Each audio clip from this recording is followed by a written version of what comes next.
ایک یہودی تھا، بلکہ یہودیوں کا عالم تھا. اس نے ایک دن حضرت بلال حبشی سے کہا کہ مجھے پتہ چلا ہے کہ آپ حضور کے مہمانوں کے لیے سارے بندوبست کرتے ہیں اور بعض اوقات آپ قرض بھی لیتے ہیں، تو میرے پاس کچھ اضافی پیسے پڑے ہوتے ہیں، مجھ سے قرضہ لے لینا.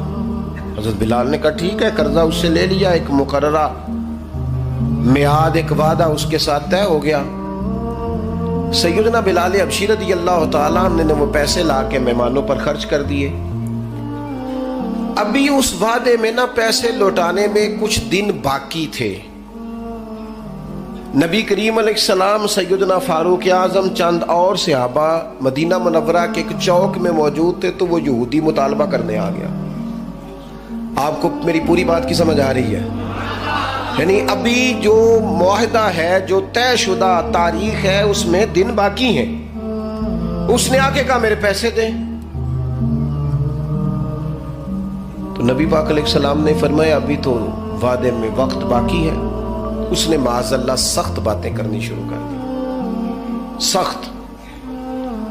اب آپ کے پاس دلیل بھی ہو، آپ سچے بھی ہوں، وعدے میں ٹائم بھی ہو، تو کسی کی سخت بات سنی جاتی ہے.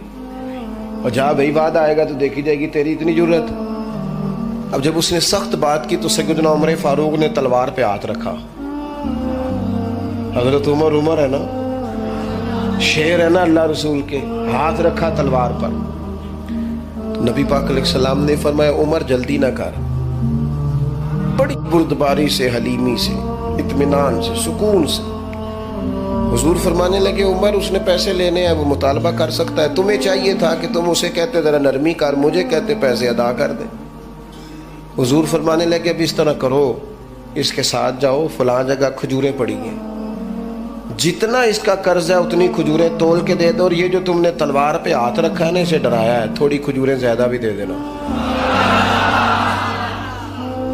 آپ کا بردبار ہونا، حلیم الطبع ہونا، مزاج میں ٹھہراؤ ہونا، سکون ہونا، یہ بڑا بندے کو نا وفادار بنا دیتا ہے.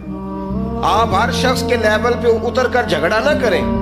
میں نے دیکھا ہے سیانا بیانا آدمی بچوں کے ساتھ بحث کر رہے ہیں، سمجھدار آدمی ہو کے ایک نادان سے گفتگو کر رہا ہے. میں نے شاید پہلے بھی آپ سے کہا تھا کہ میرا ایک فتویٰ ہے، اس سے اختلاف بھی کیا جا سکتا ہے. میرا فتویٰ یہ ہے کہ میاں بیوی کے جھگڑے میں اکثر قصور میاں صاحب کا ہوتا ہے. ہو گئے ہونا ناراض، لگ پہ ہونا پورا نا. ہاں میں نے پتا سی یہ جتنے ہی فتویٰ دیتے ہیں اتنے ہی حال ہویا ہے. میاں بیوی کے جھگڑے میں نا زیادہ تر غلطی میاں صاحب کی ہوتی ہے. کیوں بھلا؟ اس لیے کہ عورت بیچاری کی عقل ناقص ہے، اس کی آدھی ہے، وہ پورا سوچنا بھی چاہے تو شعوری طاقت اتنی بلند نہیں. تو میاں صاحب کی تو پوری ہے نا، تو پھر جھگڑا ختم کس نے کرنا تھا؟ تو جی میاں صاحب آکن تینوں آج ٹھیک کر کے ہی چھٹ رہے، تو یہ تو غلط بات ہے نا بھائی. آپ یہ دیکھیں کہ اللہ تبارک و تعالیٰ نے مرد کو عورت پر افسر بنایا ہے. آپ کو چاہیے تھا آپ کا حوصلہ بھی بڑا ہوتا، آپ دلیر ہوتے، بڑی ساری غلطیاں درگزر کرتے، محبت کا لہجہ اختیار کرتے. آپ کو یہ حق حاصل نہیں تھا کہ آپ بے جا سختی کرتے. آپ کی توجہ ہے میری بات پر؟ نبی پاک صلی اللہ تعالی علیہ وسلم نے کمال بردباری کے ساتھ فرمایا کچھ زیادہ بھی. حضرت عمر ساتھ لے گئے، کھجوریں تول تول کے دی. حضرت عمر کہتے ہیں اب حضور کا حکم تھا، تھوڑی زیادہ بھی دی. لیکن وہ سیدنا عمر کے مزاج میں جلال تھا. فرماتے ہیں وہ مجھے کہنے لگا عمر ایک بات کرنی تھی. کہتے ہیں مجھے غصہ تھا، میں اس کو پر نرمی کر ہی نہیں رہا تھا. میں نے کہا جی کیا بات کرنی تھی؟ کھجوریں لے جائیں، آپ کا کام ہو گیا. کہتے ہیں وہ کہنے لگا عمر میرے دوست میرے اوپر سختی نہ کر، میرا مسئلہ سمجھ. میں نے کہا وہ کیا؟ کہنے لگا میں یہودیوں کا عالم ہوں، تورات جانتا ہوں. میں نے نا تورات میں آخری نبی اللہ کے محبوب علیہ السلام کی جتنی شانیں پڑھی تھی نا، وہ ساری رسول پاک میں موجود ہے. ایک شان میں نے یہ حضور کی پڑھی تھی کہ وہ بڑے حلیم ہوں گے، بڑے بردبار ہوں گے، ان کے مزاج میں کمال حوصلہ ہوگا، اور جتنا جتنا کوئی جہالت کرتا جائے گا محبوب کی بردباری اتنی بڑھتی جائے گی.